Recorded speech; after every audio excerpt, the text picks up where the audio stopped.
Imagine you've boarded a ship. It's dark and the waves are high. They're rocking the ship and water is hitting the deck.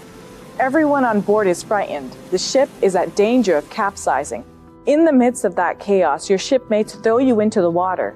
And there, plunged into the water, utterly helpless, going down, down, down, you find yourself in a huge space, something like a cavern. And you suddenly realize where you are. You're trapped in a sea creature, and of course you're terrified for your life. That was Jonah. He's called Yunus in the Quran. Fed up after years of preaching to the people of Nineveh, he lost hope and boarded a ship heading out of town. Instead, he found himself immersed in the darkness of the night, the darkness of the sea, and the darkness of the whale. Jonah found himself alone in the great unknown.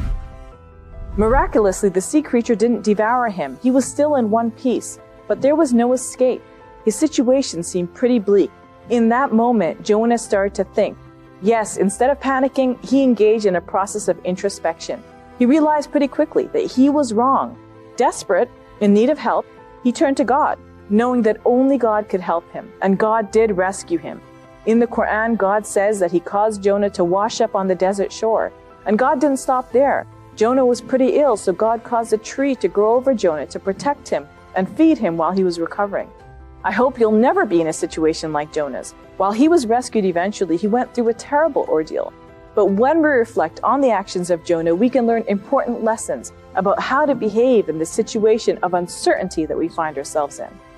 First, even when we're frightened and confused and encountering difficulty, we can't just act mindlessly. We need to engage in introspection and self-reflection. When we're suddenly thrust out of our routine, it's the perfect opportunity to think about what we're doing right or wrong and commit to changing our ways. Jonah did that. The Quran says that he cried through the depths of darkness, saying, "There is no God but you, glorified be you. Truly I have been of the wrongdoers." He demonstrated an awareness for not having acted in a way that God wanted, and he sought forgiveness. So too, in this situation where COVID is still running rampant, we can choose how to behave. We could sit and fret about all the restrictions that are taking place. We could get angry at our family members. We could overeat and oversleep. Or we could rethink our life. We could seek to change ourselves. We do have a choice. The second thing we learn about times of uncertainty and difficulty is that dua or supplication to God is powerful. Jonah appealed to God, and God responded by saying, "We answered his call and delivered him from the distress." Sometimes we think prayer is useless. We worry that it won't make a difference. Could God really care about little old me? But God does. Our God is not an absent God. God heard Jonah and responded to him at a time when no one else could. Do not despair of the mercy of God. Don't lament your situation. Don't give up on life. Hold firm in your faith in God and raise your hands to him. He can remove our difficulties from us and bring us to success just as he did Jonah. Third, God helped Jonah and showered his mercy upon him, even though Jonah had done wrong. God kept him from drowning. He kept him from being eaten by a sea creature. All this happened even before Jonah had repented.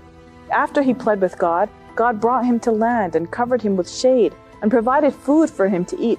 And ultimately, in the end, when Jonah returned to Nineveh, God made his people believers. God allowed Jonah to see his mission to fruition. Even when we sin, God is still with us. God does not abandon us. So 3 important lessons we learned from the story of Jonah or Prophet Yunus, on whom be peace. 1, use this opportunity for introspection, to change your ways and better yourself, and seek forgiveness from God. 2, always believe in the power of dua to get you out of impossible situations. And 3, never think that God has abandoned you, even if you've done wrong. I'll be back next time to explore the story of Hagar, or Hajar. She too was alone in the great unknown. I'm Safiyyah Ally for Let the Quran Speak. Look, Safiyyah, my inbox is full. I have questions from our viewers. Wow, that's quite a bit. Your questions are coming out of my ears. That's why we've got something really exciting planned for you, a YouTube Live Q&A. You can join us live, and Dr. Shabir will answer your questions as they come in. This event will kick off our special Ramadan programming as well as our fundraising campaign.